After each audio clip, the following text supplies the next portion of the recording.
ابو بکر صدیق رضی اللہ تعالیٰ عنہ کی شان میں ساری ویڈیوز میری ہیں، اور اگر کوئی کرتا ہے تو وہ ایک جنرل کوئی بات کرتا ہے ایک ایک حدیث کے نمبر کے ساتھ۔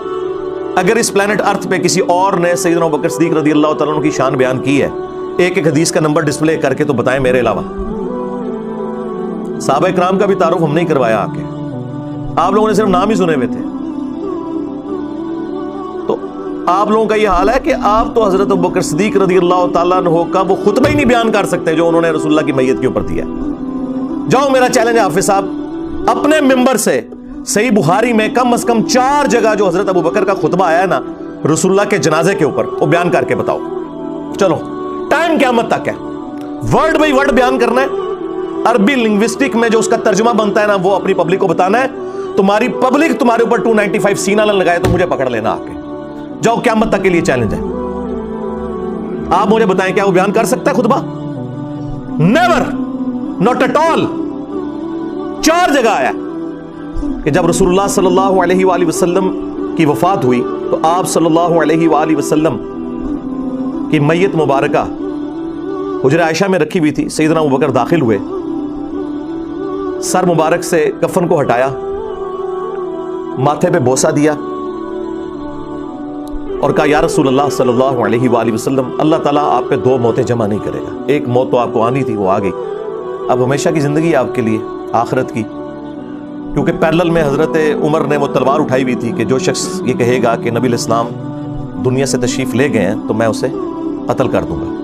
ان کا نظریہ یہ تھا کہ جس طرح موسیٰ علیہ السلام 40 دن کے لیے کوہ طور پر گئے تو نبی الاسلام بھی وقتی طور پر ڈورمنٹ پوزیشن میں چلے گئے ہیں، کیونکہ آپ علیہ السلام نے ہم سے یہ وعدہ کیا ہے کہ رومن اور پرشین امپائرز بھی گریں گی۔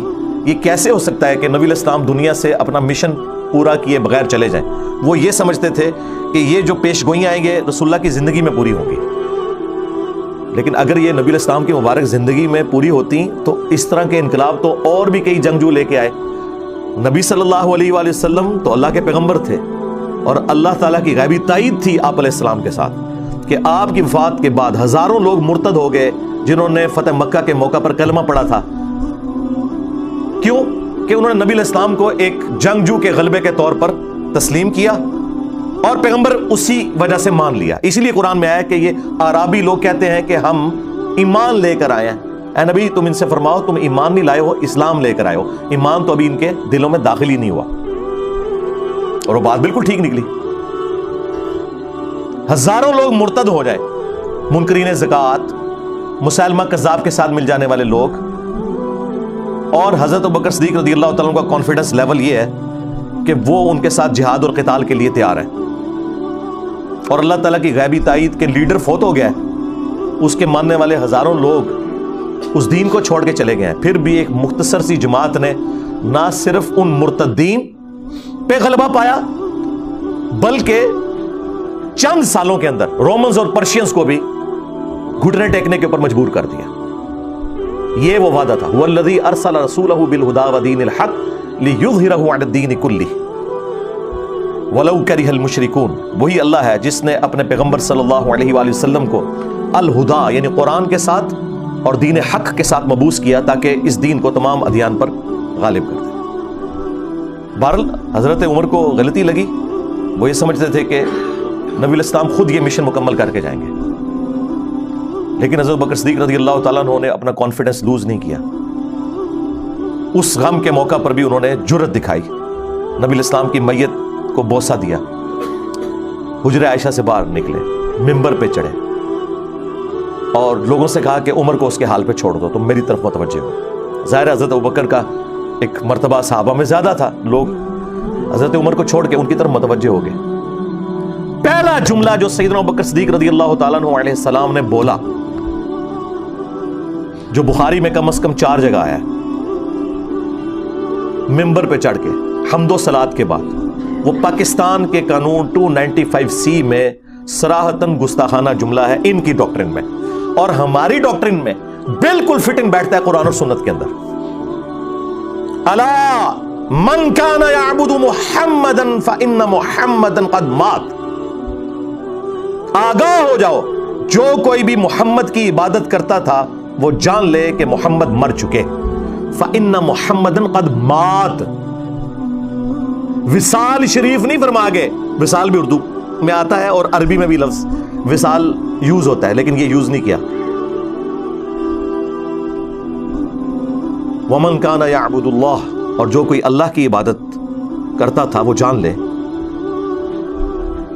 فإن اللہ حی لا یموت, کہ بے شک اللہ تعالی زندہ ہے, اسے کبھی موت نہیں آئے گی. اب مجھے بتائیں کیا صحابہ کرام میں کوئی رسول اللہ کی عبادت کرتا تھا؟ فرضی جملہ بولا. کیوں؟ تاکہ امت کے عقیدے ٹھیک کیے جائیں. یہ ٹی ایل پی والے ہوتے ہیں نا تو کہتے ہیں تنو اور کوئی آیت نہیں لبھی, اور کوئی حدیث نہیں لبھی, تو کولوں گلا کرنا ہے. یہ کولوں ہی گل کی ہے نا, یہ کوئی آیت حدیث تو نہیں تھی. میرے تو بڑا کڑا بریلوی ہے, میں انہاں دی مزاج سمجھنا وا. اوے تو پڑھ ان اللہ و ملائکتہ یصلون علی النبی اللہم صلی علی محمد وعلی آل محمد. تو پڑھ وما ارسلناک الا رحمۃ للعالمین. تو پڑھ قل ان کنتم تحبون اللہ فاتبعونی یحببکم اللہ. تو پڑھ انا ارسلناک شاہدا ومبشرا ونذیرا وداعیا الی اللہ باذنہ وسراجا منیرا. تنو اور کوئی گل نہیں لبھی, کولوں گلا بڑھانا ہے. شرک سے ختم ہو چکے ہیں. تو یہ گل کیوں کی تھی؟ کیا صحابہ کرام جڑے شرک کرتے سن؟ کسی کی جرت نہیں ہوئی. اس زمانے میں یہ لوگ نہیں تھے نا, اس سے ہی سمجھ لیں, یہ نہیں تھے. اس زمانے میں ہم لوگ تھے سامنے بیٹھے ہوئے, ہاں, جنہیں یہ پتا تھا کہ بخاری میں یہ حدیث ہے. سیدنا عمر فاروق رضی اللہ تعالیٰ عنہ کہتے ہیں میں نے خود رسول اللہ سے اپنے کانوں سے منبر پہ یہ بات سنی تھی کہ دیکھنا میری شان کو اس طرح بلند نہ کرنا جس طرح نصارہ نے اپنے پیغمبر کو بڑھا دیا تھا. میں اللہ کا بندہ اور اس کا رسول ہوں, مجھے اللہ کا بندہ اور اس کا رسول ہی کہنا. محمدن عبدہ و رسولہ صلی اللہ علیہ وآلہ وسلم.